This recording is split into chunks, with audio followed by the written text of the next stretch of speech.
Hi everybody, my name is Alicia. In this lesson, I'm going to talk about how to use the preposition on in English. Let's get started.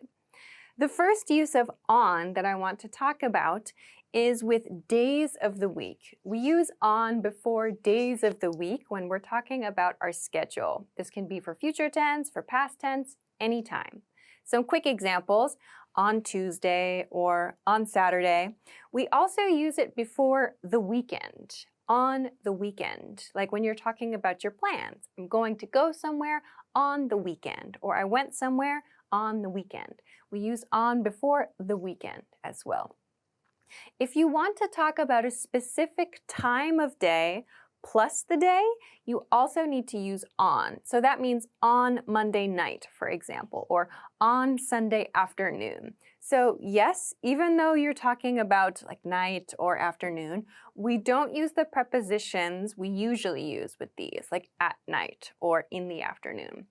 We use on because it precedes, it comes before a day of the week. So please use on when you're referring to days of the week. The next kind of group that I want to talk about is using on when you're talking about special occasions. So special occasions means events, and holidays. So some examples are on your birthday. Of course, your could be my birthday or his birthday, her birthday. Someone's birthday, on Christmas, on Thanksgiving, on Halloween, whatever. Any holidays, on our anniversary. So the anniversary marks the day you got married to someone. So we use on before these special events, these special days. So please keep in mind we use on before all of these. Let's take a look at the next group then. The next group is position-related uses. So when we use on to talk about a position, we're using it to express that an object is on top of some kind of surface. So here's a drawing of a table and a book. We could say the book is on the table. So there's some kind of object that is resting on top of some kind of surface. So I'll show you a couple of different examples of how this is used. It's not always one thing directly on top of another, but it might be one thing on a surface that's not just up and down, but actually a wall, for example. So let's take a look at some examples. First, my coat is on the sofa. So this one, again, is a simple kind of vertical. We can think of it vertically, like up and down example. My coat is on the sofa. Or, you left your coffee on my desk. So that means on top of a surface. Your coffee on my desk. These examples, however, have kind of a shift required, so more horizontal thinking instead of vertical. So for example, write your sentence on the board. So when I wrote these sentences on the board, for example, I used on to describe that action, to write something on the board. So you can imagine your letters are on top of the surface that is the board here. So write your sentence on the board. We use on in this case too. I hung a picture on the wall. So again, the same idea where the wall is the surface and we place the picture or we hang the picture on that surface. We use on in all of these cases. Another situation in which we use on is when we're talking about parts of the body, especially when we're talking about like contact points or maybe things that we wear. So some examples. I usually wear a ring on this finger. So I'm talking about an object, something that I wear, and before the part of the body, I use on. I usually wear a ring on this finger. Or to use different clothing or different body part examples, we could say like, he has cool shoes on his feet, or that's a nice sweater on your friend as well. So we can also refer to like a full person, like an actual person, or that shirt looks nice on you. We can use on to refer to a part of the body, and we can also use it to refer to a person as well, like a full, someone's full appearance. We might use on plus that person, like you, as I said, or your friend, to describe someone's appearance in that way. Okay, another one. A bug bit me on my arm. So again, a place on the body, a place that something happened, like a contact point. So a bug bit me on my arm. So on shows like the location, the position on the body part. One more, there's something on your face. So again, that means that there's something that's like maybe stuck to you, and we use on to describe that. We would not use at in this case. We use on to talk about like that contact point. Or if it's more helpful, you can think about it as something being on top of, like the surface of your face. So please use on in these cases. Okay, let's move on to the next group. The next group is for devices, machines, transportation.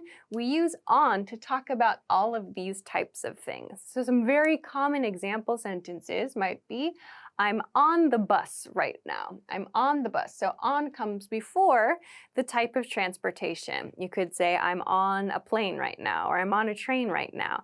I'm on my bike right now, whatever. You can use a mode of transportation to mean that you are riding that thing or you are using that thing. Another example, she's on the phone. So to be on the phone means someone is currently talking to someone. So that means the phone is in use. We use on the phone. When we finish using the phone, you can say, okay, she's off the phone, actually, which means that the phone call has finished. But on the phone is a very common use of on. Another one, I can't open your file on my laptop. I can't open your file on my laptop. So here we're using laptop, but you could use any device. Like I can't open this file on my phone, or I can't open this file from my tablet, or whatever. You can use a type of device and use on to refer to doing something with that. Like I edited this video on my computer, or we're shooting this video on such and such like format. So you can use on to talk about devices. Another one, I saw your post on Instagram. I saw your post on Instagram. So again, this is kind of like a digital sort of, I guess, platform. So for all of like social media platforms like Instagram, Facebook, Twitter, YouTube, whatever, when we want to talk about posts or videos, pictures, whatever, we use on before the platform name. So here, Instagram, you could replace this with anything online. I saw your post on blah, blah, blah. You could use this for like blog articles, publications, whatever. So it's not like a device, no, but it's like a platform, a digital platform. So we use on to talk about that. Another one, we saw you on TV last night. We saw you on TV last night. So we use on TV. Yes, we use this one for TV programs. We use it for, as I said, like YouTube, social media, stuff like that. Please keep in mind though, when we're talking about movies, this is kind of a special case. When we're talking about movies, we typically use in. Like, I saw you in a movie. In that case, we would use in. When we're talking about TV, we usually say on. I saw you on TV. So the difference here is that when we're talking about movies and TV, it's like we're describing someone's role. So if someone's job was to perform in a movie, we're kind of referring to their role in the movie. So they kind of were a participant in the group of that movie. So we use in those cases, like they were kind of in the group of people making the movie, if that's helpful for you. When we see someone on TV, maybe, it's like they just happened to be there. Maybe they were doing an interview or something like that. I saw you on TV. So if you want to just talk about like a friend, for example, that you saw in a TV program like local news or something, please use on to describe that. If you want to refer to a friend or something that was appearing in a movie, please use in to do that. We don't say, I saw you on a movie. We saw you in a movie. I suppose an interesting middle ground here is if your friend appears in a TV show.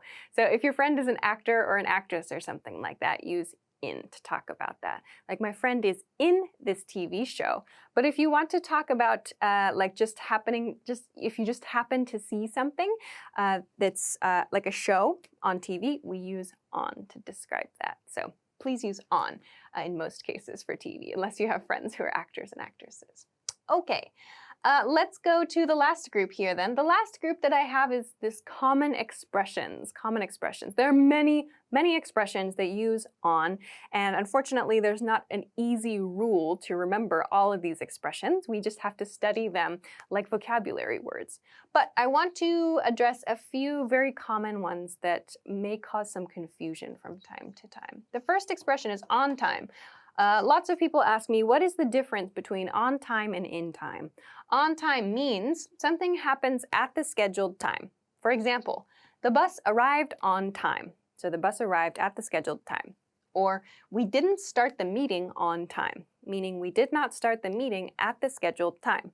So the difference between on time and in time is that in time is used when we want to refer to having enough time to do something. So I didn't arrive in time for the meeting means I did not arrive with enough time to participate in the meeting. So this is different from on time. On time means something happens at the scheduled time, or in this case, did not happen at the scheduled time. In time means having enough time for something. The other example I wanted to share is on the way, on the way. So sometimes I hear people use in the way. In the way means something is like creating a blockage. There's some kind of barrier between you and something else, or there's some problem, meaning you can't go forward. Something is in the way. When you are on the way, though, you are in the process of traveling, or an object is in the process of traveling. For example, I'm on the way to work, or your package is on the way. So that means it's on its route. It's on the way. So you can think of the way as like the road to a destination. So on the way is used to mean traveling somewhere, currently traveling somewhere. In the way means something is blocking you or something is creating a barrier. So please keep this in mind. All right, so that's an introduction to how and when to use on, the preposition on in English. As I said, there are many expressions that use on, but they just require some study as with any other vocabulary word. So I hope that this helps you. Thanks very much for watching this lesson, and I will see you again soon. Bye-bye.